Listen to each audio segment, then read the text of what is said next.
반갑습니다. 가장 현실적인 방법으로 성적 향상을 실현시켜주는 여러분들의 수학 강사 양지용입니다. 자, 칠판에 나와 있는 것처럼 확실히 성공하는 N수 수학학습 학습법에 대해서 말씀을 드리려고 합니다. 자, 오늘 영상을 보는 시기는 개인마다 다 다르겠지만 N수를 확실히 결심한 학생들 또는 할지 말지 고민하고 있는 학생들 아니면 먼 훗날에 이 영상을 보게 될 여름 이후에 N수생들이 이 영상을 보면 그냥 뭉뚱그려져서 대충 열심히 하면 돼 라는 말로 이야기해 주는 것보단 개개인에게 적합한 내용들까지 언급될 수 있는 아주 구체적이고 현실적인 공부법과 그리고 주의해야 하는 것들 그리고 앞으로 시기별로 조심해야 하는 것들까지 이야기를 해보려고 합니다. 이 영상은 재학생이 봐도 좋을 것 같고요. 학부모님들이 봐도 괜찮을 것 같고 이 N수생들 또는 재수생들, 삼수생들 모두 다에게 해당되는 수능 지침이기 때문에 여러분들이 반드시 이러면 좋아라는 게 아니라 반드시 이건 내가 지켜야 되겠다는 생각을 가지면서 영상을 시청해 주면 좋을 것 같아요. 자, 일단 시작하기 전에 말씀을 드려보도록 하겠습니다. 자, 여기 화면에 나와 있는 것처럼 고3 재학생이 29만 명 정도 됩니다. 하지만 2025 수능 응시 인원자들은 52만 명입니다. 어때요? 재수, 반수, 삼수, 요새는 군수라는 말도 있습니다. 자, 그렇기 때문에 재수하는 비율이 예전보다 훨씬 더 비중만 본다면 인구수는 줄더라도 재수하거나 N수하는 것 자체가 특이한 게 아닙니다. 누구나 재수할 수 있고 누구나 반수할 수 있고 그리고 요새는 대학에 떨어져서 재수 반수하는 게 아니고요. 여기 나와 있는 것처럼 내가 선택해서 재수 반수를 시도하는 겁니다. 왜냐하면 어차피 한 번 다닐 대학이고 우리들은 인생을 길게 살 것이기 때문에 정말 특이한 케이스의 대학을 여러 개 다니는 경우가 아닌 이상 졸업장을 여러 개 딸 의도가 없는 이상은 졸업장을 딸 때까지 의미 있게 등록금을 낼 만한 좋은 대학교에 가고자 하는 게 여러분들 개개인의 다 목표가 될 것이거든요. 그렇기 때문에 예전에는 떨어졌지만 어찌됐든 다녀서 졸업까지 한다가 아니고 요새는 2학년이더라도 1학년 1학기 끝나고서라도 재수 반수를 하는 분위기들이 많이 팽배해져 있기 때문에 재수라는 건 떨어져서 하는 게 아니라 선택한다. 더 나은 미래의 나를 위해서 선택한다라는 얘기를 꼭 먼저 해주고 싶어요. 그렇기 위해선 당연히 작년보다 더 좋은 대학교에 가야 되겠죠. 계속 말씀드리지만 재수나 삼수, N수의 실패는 작년에 갔을 만한 대학교에 올해 진학하는 것. 이게 가장 안 좋은 모습이거든요. 가장 중요한 목표 설정부터 갑시다. 내가 수시로 가든 정시로 가든 논술로 가든 간에 가장 중요한 건 작년보다 훨씬 더 좋은 대학교에 갈 만큼의 목표 설정을 하고 거기에 맞는 실행력이 뒷받침되어야 하니까요. 자, 그래서 그 실행력과 목표 설정이 어떤 것인지 이야기를 해보도록 할게요. 자, 일단 실패한 것이 아니다라는 얘기부터 먼저 해보고 싶습니다. 더 잘 갈 거고요. 요새는 재수생, 반수생들이 많다 그랬고 그리고 아무래도 고3보단 유리한 게 사실입니다. 왜냐하면 학습 시간 자체가 수능에 집중할 수 있는 물리적 시간 자체를 많이 확보받기 때문이에요. 그렇기 때문에 분명히 더 잘 갈 겁니다. 라는 얘기를 먼저 꼭 이야기해 주고 싶습니다. 자, N수 종류는 여러 가지가 있겠지만 1번 수능 공부 안 하다가 이번에 제도를 시작하는 경우 사실은 이제 꽤 많은 학생들이 1번에 해당하는 경우들이 있습니다. 학교 선생님들이 고3 초에 올라갔을 때 상담해 주는 걸 너무 믿어버린 거죠. 너네 학교 선배가 이 정도 등급 나왔을 때 너는 이 정도 대학교에 갔으니까 너도 아마 이 정도 갈 수 있을 거야 라고 얘기했을 때 물론 어느 정도의 가이드라인이 되는 건 맞거든요.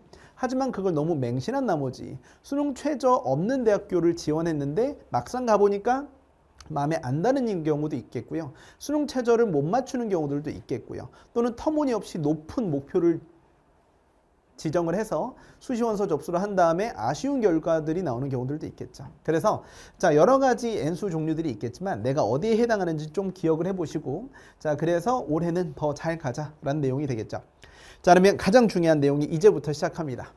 자, N수 포인트입니다. 작년에 부족했던 점을 일단 먼저 되돌아보는 시간을 꼭 가져야 되겠습니다. 그냥 무작정 열심히 해서 좋은 대학교에 가는 것도 있겠지만 시험이 1년에 딱 한 번밖에 없고 너무나 멀리 남아 있습니다. 6개월만 해도 되게 긴 시간인데 1년 가까이 남아 있다는 건 우리 학생들이 제대로 준비해 본 적이 없는 시험일 수도 있어요. 왜냐면 재학생일 때는 중간기말, 중간기말 이것저것 보고 수행평가도 하고 당장 눈앞에 있는 해결해야 되는 것들이 많기 때문에 한 달, 두 달짜리 목표를 가지고 있는 삶을 살기도 했었죠. 한 달, 두 달이 뭐예요? 사실은 하루 이틀 그때그때 사는 경우들도 되게 많습니다. 하지만 재수는 1년에 시험이 딱 한 번 있고요. 11월에만 시험이 있기 때문에 그 사이에는 물론 모의고사라는 중요한 시험들도 있겠지만 아무래도 의무를 가지고 있는 시험은 아니기 때문에 학생들의 긴장감이 많이 떨어질 수는 있겠죠. 그래서 가장 중요한 건 작년에 부족했던 점을 면밀하게 살펴봐서 공부 시간을 얼만큼 확보할 수 있는지, 그리고 어떻게 공부할 것인지 계획을 조금 더 구체적으로 세우는 게 중요하고요. 두 번째는 요겁니다.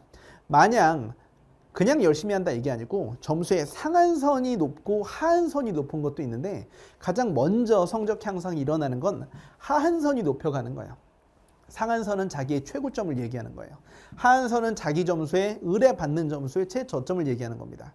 하지만 우리가 최상위권으로 가기 위해선 점수가 진동하면서 올라가는 게 일반적인 방법인데 어떤 학생이 70점대 또는 60점대였다고 생각을 해봤을 때 점수가 진동하면서 처음에는 6, 70점대에서 진동을 하다가 나중에는 84, 80점 이게 제일 많이 진동하는 폭입니다. 80점, 84점, 88점에서 진동하다가 나중에는 88, 92에서 왔다 갔다 하다가 그 다음에 92, 100까지 가는 과정이 우리 학생들이 받아야 되는 최상위권이 생각하는 점수 향상이라면 가장 중요한 건 운에 따라서 또는 자기가 아는 게 나오느냐 아니냐 또는 그때그때 대응하는 컨디션에 따라서 92, 88은 달라질 수 있어요. 하지만 가장 중요한 건 재수는 안정적이어야 됩니다. N수는 실패하면 안 됩니다. 도박할 수 없는 시기예요. 그렇기 때문에 하한선을 높여가는 걸 1순위로 해라. 하한선이라는 건 이런 뜻입니다. 내가 아무리 시험이 어려워도 나 80점은 받는다. 아무리 계산이 더럽고 힘들어도 컨디션이 안 좋아도 나 못해도 2등급은 항상 받아라는 실력이 될 수 있어야 됩니다. 그러려면요. 최고 난이도에 집중하려는 행위도 물론 나중에는 중요하게 되겠지만 을에 나오는 문제들 있죠. 항상 나오는 문제들. 점수 확보용 문제들을 꾸준하게 풀어보면서 안정감 있게 맞춰주는 실력이 중요한데 그 내용들을 여러분들이 상반기에 또는 재수 초반에 완성을 시켜놓고 그 다음에 모의고사를 풀면서 그 내용들 상한선으로 높여가야 된다는 얘기가 되겠죠. 그래서 일단 무게중심 자체를 하한선을 높이는 데 있습니다. 안정적인 80점을 만들어주는 것도 매우 어려운 일입니다. 사실은. 하지만 안정적인 74, 안정적인 80점을 맞춰갈 수 있도록 공부를 맞춰주시고 그 다음에 상한선을 높여주는 방법으로 실전 모의고사 훈련을 해주면 된다는 거죠. 자, 그리고 작년보다 더 높은 목표와 더 많은 노력 투자하기.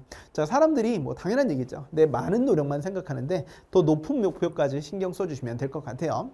자, 실패하는 재수는 작년에 지원했어도 합격했을 대학에 지원하는 것. 요걸 꼭 기억해 주시고요. 자, 요거 한번 가봅시다. 자, 지금부터 되게 중요한 포인트들을 각각 짚어주도록 할 테니까 적으셔도 괜찮아요. 알겠죠? 자, 가보자. 첫 번째. 개념에만 몰두하지 말자. 나 양지용 수학 강사 15년째입니다. 선생님이 나이가 29인데 중학생 때부터 학생들 가르쳤으니까 꽤 오랫동안 가르쳤다고 볼 수 있겠죠. 재종반 수업도 정말 많이 들어갔고요. 단과 수업도 많이 하고 있습니다. 선생님은 기본적으로 단과 강사입니다. 재종반에도 근데 들어간 지 거의 10년 가까이 됐어요. 재수종합반에서 만나는 학생들을 보면 이런 얘기를 합니다. 선생님, 저는 일단 작년에 기초가 부족했다고 생각합니다. 그래서 개념 공부를 좀 제대로 하고 싶어요. 당연히 틀린 얘기 아닙니다. 그거 가지고 뭐라고 하는 사람은 없습니다. 하지만 가장 여러분들이 재수생들이 재학생들에 비해서 유리한 포인트는 뭐냐면 재학생들보다 개념 완성이 빨리 된다는 거예요. 근데 우리 학생들이 성적 향상은 나중이고 나는 아직 이거 할 때가 아니야 하면서 개념 공부만 꾸준히 하는 친구들이 있는데 개념 공부만 꾸준히 하고 쉬운 공부만 하면요. 4점짜리가 13개 나오거든요. 그러면 4 곱하기 13 하면 52잖아요. 100점에서 52점 빼면 48점 나옵니다. 48점 정도의 수준의 공부만 하고 있다고 생각해도 틀린 얘기는 아니라는 거예요. 개념 공부를 했으면 어느 정도의 기초 연산과 유형 분류가 됐으면 그 다음에는 4점짜리 문제를 풀 수 있도록 하는 스텝으로 도약하는 게 가장 중요한데 우리 아이들이 스스로에 대해서 너무 과소평가하고 올해에는 작년에 못했던 걸 다 하고 싶어 해가지고 그걸 전부 다 보완하고 싶어서 개념 기초 공부에 집착하는데 개념 공부는 2개월이면 충분하다는 얘기를 꼭 해주고 싶습니다. 2개월이 지나면 빨리 4점짜리 공부로 넘어가셔야 됩니다.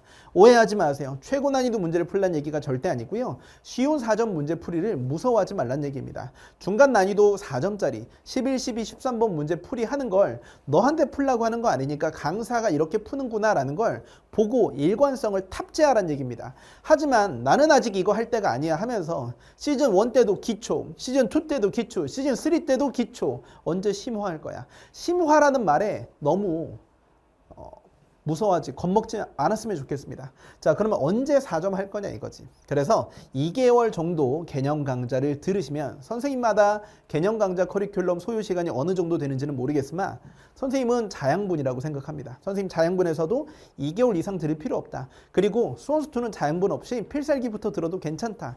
대신 선택 과목을 처음 하는 친구들은 자양분부터 시작해라 라고 이야기를 많이 하거든요. 그렇기 때문에 개념 강좌 다 들었으면 3점짜리 풀 수 있다면 이게 선생님은 기준이 됩니다. 3점짜리 풀 수 있으면 48점 이상 나오면 알겠죠? 그냥 필살기 들어도 괜찮다. 실전 개념 강좌 들어도 괜찮다. 프리 필살기 들어도 괜찮다라고 이야기를 정말 자신 있게 얘기해 줍니다. 물론 그 과정에서 어려워할 수는 있죠. 하지만 다른 과목하고의 차이점을 얘기해 줄게요.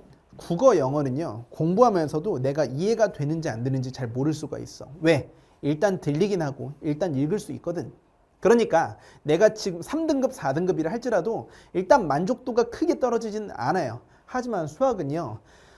자기 수준보다 조금이라도 어려운 걸 공부하면 귀를 닫아버리는 친구들이 있습니다. 근데 이게 너무 안타까운 거지. 수학은 그때 느는 건데 자기 수준보다 되게 어려운 문제를 풀란 얘기가 아니고 그냥 4점짜리를 풀어주는 수업에 대해서 머리가 지끈지끈할 때 그때 실력이 느는 건데 그게 내 수준에 안 맞다고 생각해서 그걸 회피하고 두려워하고 시도하지 않는 경향들이 매우 많다는 얘기를 첫 번째로 먼저 드립니다. 물론 이런 친구들은 이렇지 않은 친구들도 분명 많죠. 하지만 이런 걸 회피하지 말아주세요. 수험 생활이라는 건요. 선생님이 항상 하는 얘기인데 완벽에 가까워지는 과정이라고도 말씀드릴 수 있겠지만 완벽에 가까워진다라는 말보다 더 여러분들에게 와닿는 말은 매일같이 불완전한 자기 모습과 마주치고 그 모습을 외면하지 않는 것. 이게 가장 중요한 수험 생활의 포인트거든요. 우리가 수학 시험을 볼 때도 마찬가지로 1번부터 30번까지 순차적으로 다 풀고 딱 끝나는 게 아니잖아. 12번 별표, 13번 별표, 14번 별표하고 왔다 갔다 끝까지 본 다음에 움직이면서 별표를 메워주는 과정으로서 100분을 소요하면서 모의고사를 보거든요. 수능도 마찬가지고 수학 공부도 마찬가지입니다. 중간중간에 빈틈이 보이는 걸 무서워하지 마세요. 일단 넘어가시면 됩니다. 자, 어떤 내용인지 그 다음 내용 가보도록 할게요. 자, 앞서서 나와 있는 부분입니다. 자, 그러면 우리 요거 한번 가보자. 개념 강좌를 3개월 이상 수강할 필요는 없고요. 어려운 문제를 풀지 못하는 것들은 내가 기초가 부족해서일 수도 있겠으나 2개월 정도 유예 기간이 끝나면 기초가 부족해서가 아니라 4점짜리 문제 풀이에 자기 자신을 내던지지 않았기 때문입니다. 그리고 그걸 자기 수준에 안 맞는다라고 오해하고 과소평가하지 마세요. 빨리 나 스스로를 4점짜리로 내모셔야 됩니다. 그래야 진동폭이 올라갈 수 있다는 거죠. 자, 그리고 물론 여기 계속 말씀드리지만 말도 안 되게 어려운 문항들은 당연히 피해야 됩니다. 모의고사 위주로 공부를 하는 친구들은 그러시면 안 되겠고요. 일단 초반에는 단원별 위주로 당연히 각각의 행동 양식들을 공부해야 되겠죠. 그때 말도 안 되는 어려운 문제 또는 점화식 문제를 꾸준히 풀면서 시간을 허비할 필요는 없습니다. N수 초반에는 당연히 개념 완성과 유형 분류의 시간이 들어가야 되기 때문에 그때는 최고 난이도 문제들을 피하면서 진도를 끝내는 것, 이것도 되게 수학학습에서 중요하거든요. 뭐 할 맛이 나야 진도가 나가는 게 눈에 보여야 학습 의지가 고취되는 거잖아요. 아시겠죠? 자, 그러면 아까 말씀드렸던 것처럼 선생님이 수업 시간에 선정해주는 문제들이 있습니다. 얘들아, 이건 나중에 풀어도 돼. 이 정도 스타일의 문제들은 확장성이 없는 문제야 라는 말들을 많이 하는데 그런 것들은 피하면서 2개월, 3개월 단위로 강의를 끝내주는 게 중요하죠. 아시겠죠? 4점짜리 문제들 중에서도 항상 나오는 게 있고 이번 한 번만 나오고 말 것들도 있습니다. 그런데 여러분들은 그런 것들을 구분할 수 있는 눈이 없으니 강사가 선생님이 지정해주는 문제들 위주로 잘 풀어줘도 안정적인 80점을 맞을 수 있다는 얘기입니다. 자, 확장성 있는 기출이 예제 한번 가보도록 할게요. 일부러 미적분을 가지고 와봤습니다. 이게 이번 수능 29번입니다. 자, 되게 요 모양이 급수로 나와 있는데 이 문제 유형이 나올 거라는 게 너무나 뻔하더라고. 그래서 선생님이 백전백승 및 필요충분 모의고사에서도 정말 다양하게 등비급수를 바꿔서 문제를 출제했고요. 절대값과 관련된 등비급수 문제들 되게 비슷하지 않나요? 표현들도 실제로 문제풀이가 매우 흡사합니다. 자, 이런 식으로 만들어서 훈련해 줬고, 자, 이런 내용들이 확장성을 가지고 있기 때문에 이런 것들은 계속 공부해야 되는 게 맞다. 하지만 30번이라든지, 물론 확통 30번은 아닙니다. 미적분 30번 한 번 나오고 말 문제 유형들은 틈틈이 공부해 주는 게 낫지, 개념 완성식에 너무 많은 에너지를 쏟을 필요는 없다는 얘기입니다. 자, 많이 나올 것 같아서 선생님은 뭐 필살기에서도 이런 내용을 집중적으로 정리해 주기도 했었죠. 이런 식으로 여러분들이 포인트를 맞춰서 확장성과 일관성을 담보받는 게 가장 중요하다. 자, 확장성이 없는 기출 예제입니다. 작년 9월달 12번 문제입니다. 21번 문제입니다. 자, 되게 말이 많았었던 문제인데 선생님은 이거 올해 필살기에 수록하지도 않았어요. 자, 필살기라는 커리큘럼은 학생들에게 주요한 문제들에 대한 확실한 풀이법을 알려주는 강의입니다. 하지만 이 내용은 나중 커리큘럼의 문제풀이 강좌에만 수록을 해놨거든요. 그래서 어느 정도의 기본적인 뼈대를 알고 있는 상태에서 변형된 문제를 풀어줘야 되는데 지금 이런 문제들은 변형된 문제이기 때문에 이런 것들을 구분하면서 이런 건 나중에 풀고 이런 건 지금 당장 풀어줘야 되고 이런 건 많이 나오는 문제 유형이라고 인식해주는 과정이 초반 과정이라는 겁니다. 이걸 구분하는 건 선생님의 몫이에요. 자, 그 다음 내용입니다. 아까 말씀드렸지만 2개월에서 3개월 단위의 학습 완료와 선순환입니다. 4개월 동안 개념 강좌를 듣는다. 이건 추천하지 않는다 그랬죠. 그래서 개념 강좌 정도는 2개월 정도 들으시고요. 3개월 이상, 뭐 3개월까지도 복습 기간까지 포함하면 기본적인 자기가 얼마나 기초가 없느냐에 따라서 달라지긴 하겠지만 2개월, 3개월이면 저는 충분하다고 보거든요. 그래서 그 정도의 시즌을 가지고 필살기도 마찬가지입니다. 2-3달이면 3달까지도 걸리지 않아요. 2달이면 다 수강할 수 있거든요. 그래서 인강도 2개월 단위로 완강하고 복습하고 그 다음 커리큘럼으로 넘어가셔야 됩니다. 가장 중요한 건요. 아까 말씀드렸던 것처럼 선생님 저 이거 복습 안 끝났는데요. 그러시면 안 돼요. 그래서 일단 넘어가라는 얘기를 드리는 게 아니고요. 복습을 초반에 너무 열심히 하면 2단원, 3단원 할 때 뒤쪽에서 힘이 빠진단 말이야. 그래서 끝을 지정해 놓으라고. 3개월 안에, 2개월 안에 나 이거 무조건 끝낸다. 거기에 부합하는 복습량을 초반부터 가져가는 게 중요하죠. 근데 하다 보니까 시간이 너무 오래 걸려. 그러면 기초가 부족해서 그런 걸 수도 있으니 초반에 어느 정도 많은 양을 투자해 보면 그 다음에는 수학이라는 게 참 재밌어요. 그 정도 시간을 앞부분에 투자하면 그 다음에는 그 정도 시간이 안 걸립니다. 왜? 예를 들어서 내가 지수로 함수를 공부하는 데 있어서 합성함수가 같이 나오는 부분을 어려워한다. 그런데 삼각함수하고 합성도 또 나중에 나오거든요. 그러면 삼각함수 부분과 합성함수를 공부하게 될 땐 지수함수에서 이미 공부했기 때문에 그만큼 시간이 소요되지 않습니다. 똑같은 만큼의 비례관계를 가지면서 공부량이 늘어나지는 않을 거야. 그러니까 초반 투자 시간을 아까워하지는 말되 너무 많이 투자하지는 말자. 그래서 일단 시작하고 마냥 이렇게 하다 보면 되겠지라고 생각하지 말고 라인을 정해놓고 이때까지 끝날 만큼의 공부를 진행해 주시고 어느 정도 부족한 부분이 있을 수 있겠죠. 복습이 완벽하다고 생각하지 못할 수도 있겠죠. 복습 3번 정도 하면 완벽한데 복습 3번 다 하고 그 다음 커리큘럼으로 넘어가는 사람이 이 세상에 몇 명이나 있겠어요. 계속 말씀드리지만 완벽한 복습 이라는 건 시간을 길게 잡았을 때나 가능한 일이지 짧게 잡았을 땐 불가능한 일이기 때문에 그 내가 모르는 내용이 반복될 걸 기대해 주시면서 그 다음 커리큘럼에서 그 내용을 마주칠 준비만 해주시면 됩니다. 무슨 얘기인지 아시겠죠? 가장 중요한 건 불완전한 자기 모습을 외면하지만 않으시면 되는 거니까 계속 복습해 주면서 2개월, 3개월 단위로 자꾸 끊어서 그 다음 커리큘럼으로 넘어가 주셔야 스텝 향상이 되는 거지. 그렇지 않으면 계속 그 자리에서 머물러 있는 경우들도 많다는 얘기입니다. 알겠죠? 자, 그러면 그 다음 가보겠습니다. 계속 말씀드립니다. 완벽함에 집착하지 말아라. 똑같은 얘기를 계속 하는 거죠. 자, 그럼 이제 미적분 선택자들 대상으로 먼저 말씀을 드려보도록 할게요. 재수생들, N수생들한테 물어봅니다. 너네 미적분 올해는 좀 괜찮니?라고 물어보면 10명이면 9명 정도는 이렇게 얘기합니다. 그냥 작년이랑 똑같아요 라는 얘기를 정말 많이 합니다. 여전히 어려울 거야. 왜? 미적분 자체가 양이 많기 때문에 어쩔 수 없어요. 그런데 수원수투도 제대로 하다 보니까 미적분 아무래도 선택 과목이다 보니 문제 비중이 많지가 않아서 좀 뒤쪽으로 미루는 경우들이 있는데 재수, 삼수이더라도 재학생들처럼 미적분 뒷부분을 그냥 날려버리는 경우들이 허다하게 많습니다. 올해는 그러지 말자. 미적분에 꽤 많은 시간을 써야 되는데 그러려면 1단원은 물론 요새 29번 아까 예제 보여드렸던 것처럼 중요한 문제들 많이 나옵니다. 그 문제들은 나중에 여름 이후에도 꾸준히 풀 수 있거든요. 그렇기 때문에 2단원 위주의 2, 3단원 위주, 미분적분 위주의 그래프 그리기 훈련, 부분적분, 치환적분, 연산 문제들을 아주 다채롭고 기본적으로 소화할 수 있을 정도의 실력을 빨리 완성시켜놔라. 그러면 4점짜리를 풀 수 있는 준비가 되고 수원수투도 그에 맞게 쭉 공부하다 보면 미적분을 풀 만한 물리적인 시간 자체를 많이 확보할 수 있다는 거죠.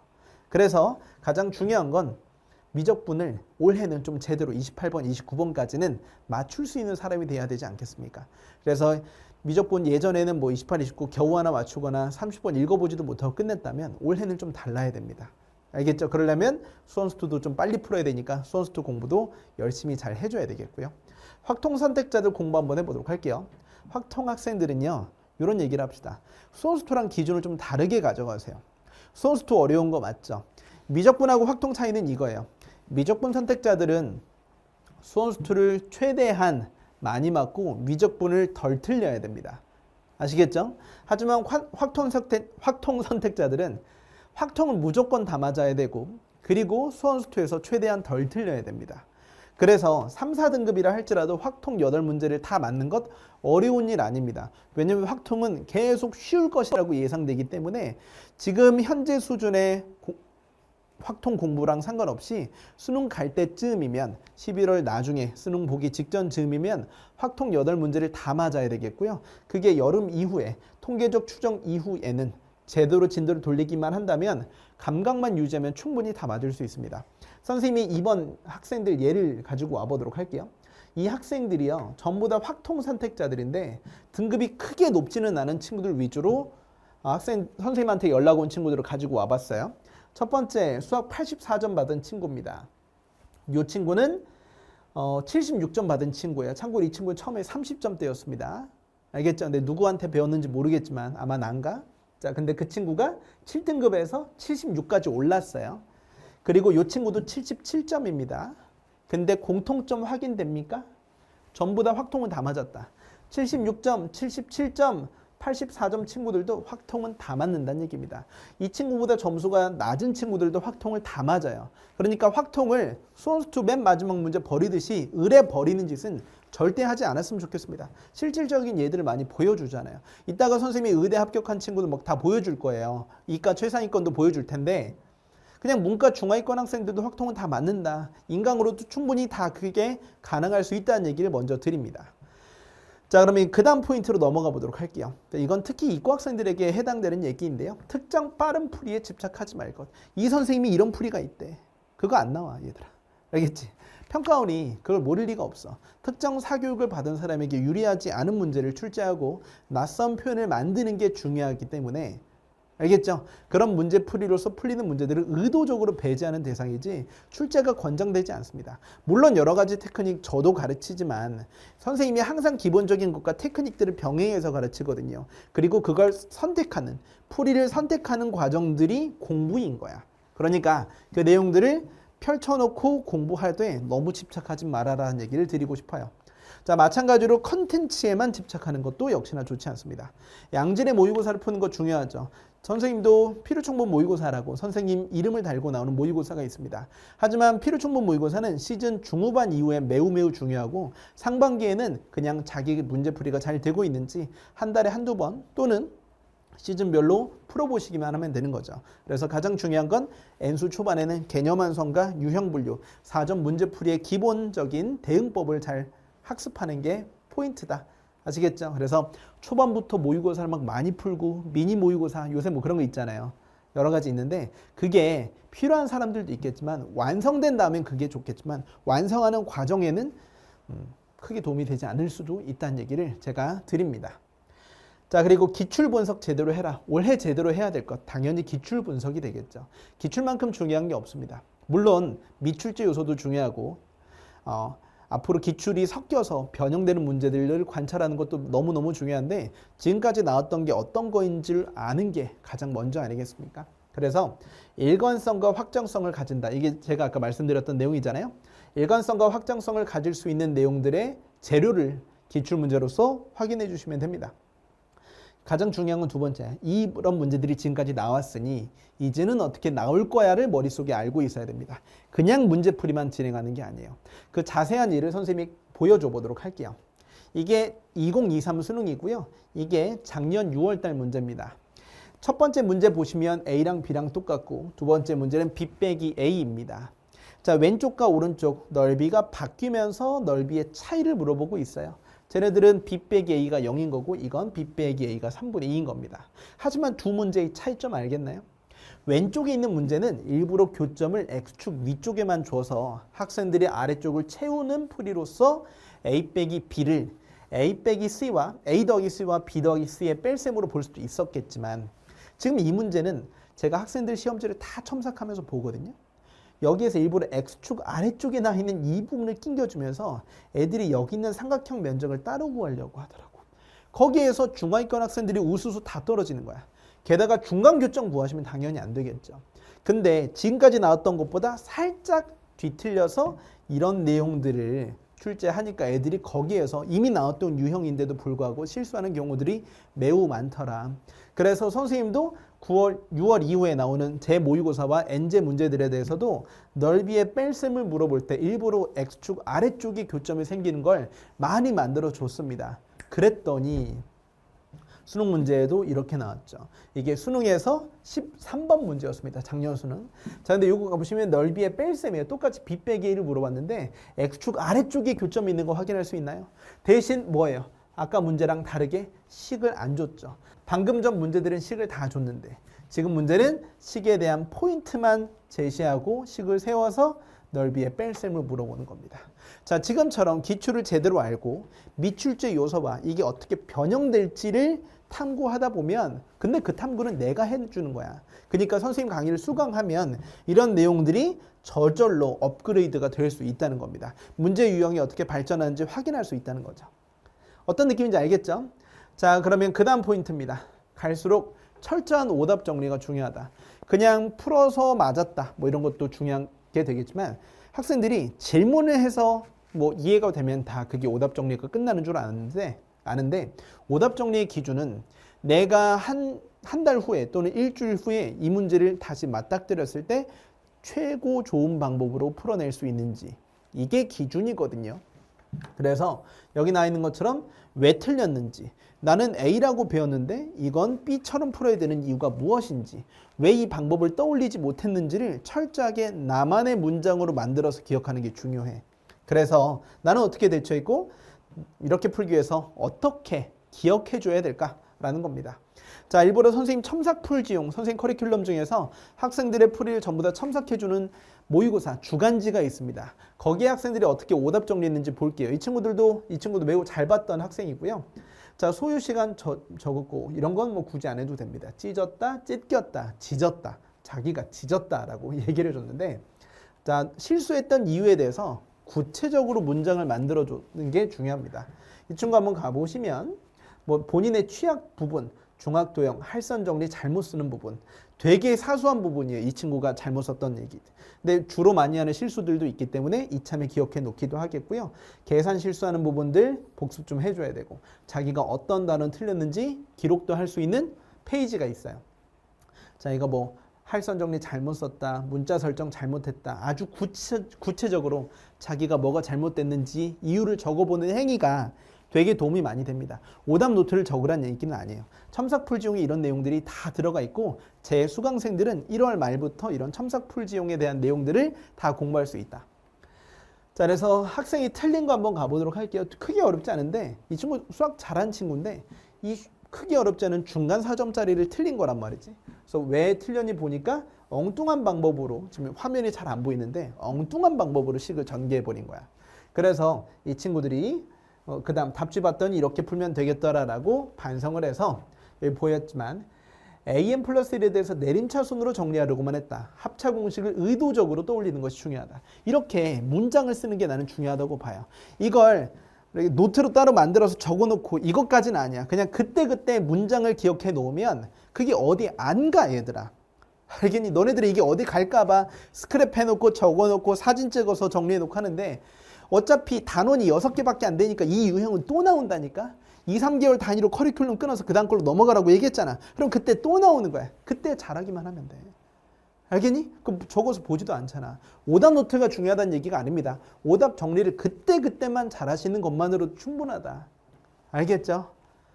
자, 그러면 여러 가지 재수 성공 사례를 보여주면서 끝내야 될 것 같아요. 이 친구는 재수생인데 46점에서 누구한테 배웠나요? 88점까지 올라갔고요. 그리고 이 친구는 이제 이과 학생입니다. 미적분 선택자고요.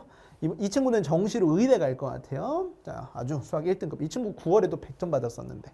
그래서 이렇게 성적이 잘 나왔다고 저한테 인스타 DM으로 보내줬습니다. 자, 그리고 이 친구는 이투스 기숙학원에서 저 만났던 친구인데요. 정말 열심히 들었던 이쁜 친구입니다. 그래서 선생님도 열심히 가르쳤었는데 평소에는 더 잘했었어요. 미적 2개 틀려서 92점, 최종 1등급을 받을 것 같습니다. 자, 이 친구도 선생님처럼 역대급으로 잘 본 모의고사가 수능이었습니다. 자기 인생에서 제일 잘 본 시험이 수능이래. 수능이래. 이게 여러분들 모습이 돼야 되겠지. 알겠죠? 이렇게 끝날 때가 있다.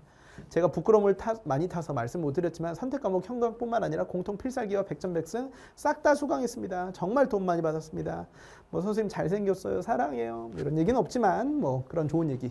1등급의 벽에 부딪혔다. 현역 때 이 친구가 2하고 1 왔다 갔다 하면서 이 상위권을 계속 받았었대요. 근데 이 친구가 안정적인 1등급으로 들어가서 좋은 대학교 갈 것 같다. 조교 꼭 하겠습니다. 라는 얘기를 지금 이 영상을 촬영하는 시기가 12월 중순입니다. 이런 얘기를 하고 있네요. 알겠죠? 자, 그러면 제가 준비한 내용은 여기까지고요. 전범위의 전 과목을 1년 내내 공부하는 건 사실은 쉽지 않은 일입니다.